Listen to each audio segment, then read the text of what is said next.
Bonsoir à tous et très bienvenue sur News Jardin TV, la chaîne qui avec vous partage tous les jours notre passion pour les plantes, le jardin, le jardinage, la botanique, la nature. Et oui, vous êtes à la bonne place. Et je suis très heureux que nous puissions réaliser ce soir notre émission en plein air dans ce décor qui a été soigneusement préparé par ma petite jardinière Nicole, qui réalise également les images vidéo de cette émission. Nous vous accueillons ce soir pour le numéro 197 de cette émission journalière Le Quotidien du Jardin. Une émission qui vous est laissée à libre disposition pendant 24 heures, bon, souvent un petit peu plus quand même. Mais si vous voulez avoir accès à toute la collection, c'est énorme. Eh bien, nous vous demandons tout simplement une petite participation, à savoir devenir membre de News Jardin TV Le Club. Merci par avance. Le principe de l'émission, vous le connaissez, je réponds chaque soir à l'une de vos questions. Continuez bien sûr à nous en poser aussi différentes, variées que possible. C'est ça qui fait toute la richesse du quotidien du jardin. Et c'est avec Nicole que nous choisissons vos questions. Et ce soir, c'est celle d'Actinea. Elle nous dit la chose suivante: pensez-vous qu'il soit possible de cultiver un végélia dans la région niçoise? Et y a-t-il beaucoup de couleurs? Car je vois surtout des fleurs roses ou rouges. Végélia est le nom commun que l'on donne aux plantes du genre Végéla, qui a été créé en 1780 par un naturaliste suédois. Non, c'est pas Linné cette fois, c'est un de ses disciples, Carl Peter Thunberg. Et on l'avait d'ailleurs lui appelé le Linné japonais parce qu'il avait séjourné dans l'Empire du Soleil Levant entre août 1775 et novembre 1776 et il y a découvert de nombreuses plantes. Le genre Végéla compte aujourd'hui 15 taxons officiellement répertoriés par la nomenclature botanique internationale et il appartient à la famille des Caprifoliacées. C'est celle du chèvrefeuille, c'est celle de l'abélia, du sureau et d'autres plantes intéressantes de nos jardins. Le genre Végéla honore la mémoire d'un chimiste et naturaliste allemand qui s'appelait Christian Ehrenfeld von Weigel et qui a vécu à la fin du XVIIIe siècle et au début du XIXe. Tous les Végélas sont des arbustes à feuillage caduc originaires du nord de la Chine, de la Corée, de la Mandchourie.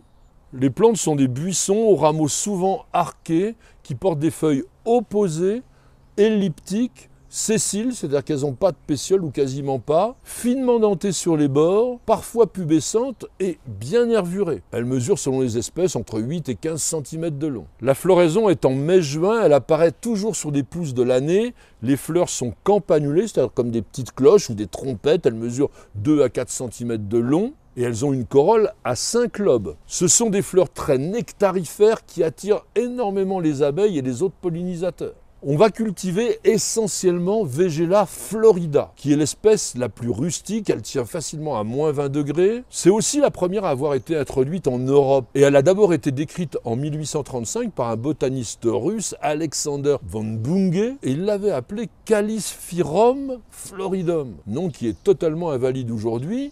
Et c'est un botaniste suisse, Augustin Pyram de Candolle, qui lui a attribué son nom valide en 1839. Depuis lors, les pépiniéristes ont réalisé de très nombreux croisements entre les différentes espèces de Végéla pour obtenir des cultivars qui sont largement plus intéressants que les espèces, du moins à notre avis. Je vais vous en présenter quelques-uns, par ordre alphabétique comme d'habitude, pour qu'il n'y ait pas de préférence.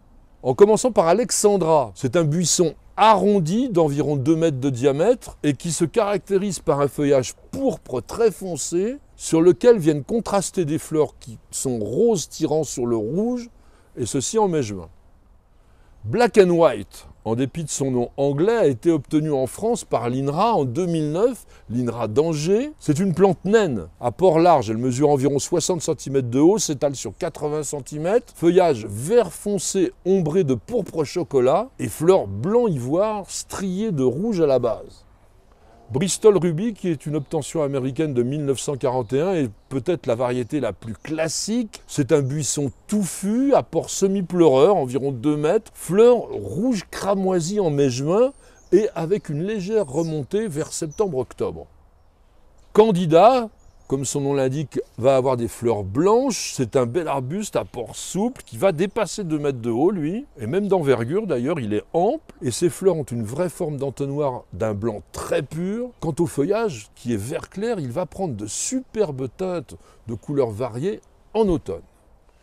Jeans Gold, lui aussi, dépasse 2 mètres de haut et son feuillage est entièrement doré. Et cela contraste très joliment avec les fleurs qui sont rouges. Si vous le taillez légèrement après la floraison, il va refleurir en automne si la saison a été assez belle. Ce qui est important, il faut le cultiver à mi-ombre parce que le soleil brûle ses feuilles dorées.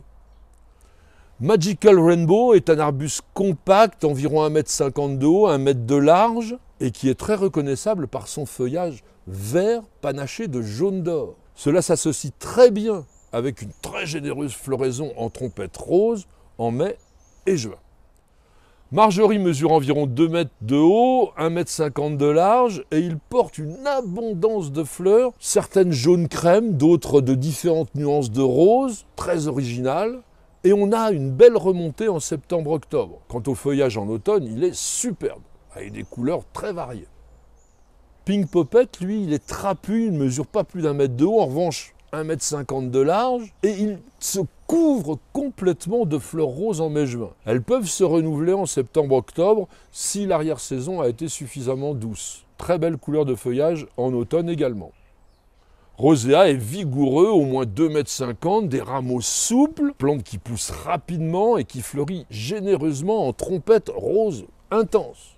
C'est peut-être la variété à préférer si vous voulez faire des haies en mélange avec des végélas.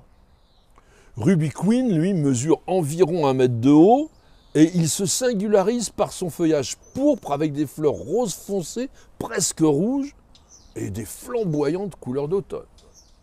Et on va terminer avec Variegata, qu'on appelle parfois aussi Costeriana variegata, qui est un arbuste compact, 2 mètres, 1,60 m de large environ, feuillage vert foncé marginé de blanc ivoire, avec des fleurs roses plus tardives que les autres espèces, commence en juin et dure jusqu'en août.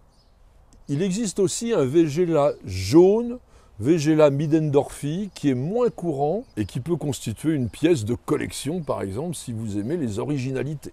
Vous allez cultiver les végélas au soleil léger ou à mi-ombre, dans un sol frais, bien drainé, pH neutre ou légèrement alcalin, il tient bien dans un sol calcaire.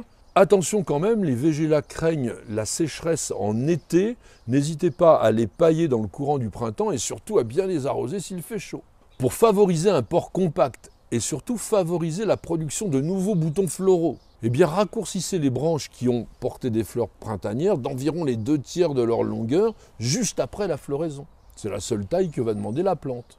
Et pour terminer, encore un tout petit peu de botanique, parce que les végélas sont parfois appelés Diervilla, et ceci à tort, parce que c'est un genre différent, même s'il est très proche. Le genre Diervilla compte 15 taxons, il a été créé en 1754 par le botaniste écossais Philip Miller, qui a voulu honorer l'explorateur et botaniste français Martin Dier, qui est surtout connu sous son nom d'écrivain Dier de Dierville. Merci à tous et à chacun de nous avoir suivis. J'espère que vous aurez envie d'accueillir un végéla dans votre jardin. C'est un arbuste superbe et tellement facile à réussir. En tous les cas, merci de poser toutes vos questions. Grâce à elles, nous réalisons ensemble une véritable encyclopédie des plantes et du jardin, et ceci en vidéo. Mais bien entendu, si vous voulez avoir accès à toute cette collection qui représente plus de 30 heures de vidéos en continu aujourd'hui, la consulter en permanence, eh bien nous demandons une petite participation. N'hésitez surtout pas à nous rejoindre et à devenir membre de News Jardin TV, le club. Madame, monsieur, je vous souhaite de passer une excellente soirée et je vous donne rendez-vous dès demain pour de nouvelles aventures jardinières. Et bien sûr, un nouveau numéro de notre émission journalière, Le Quotidien du Jardin, c'est sur News Jardin TV. Et nulle part ailleurs.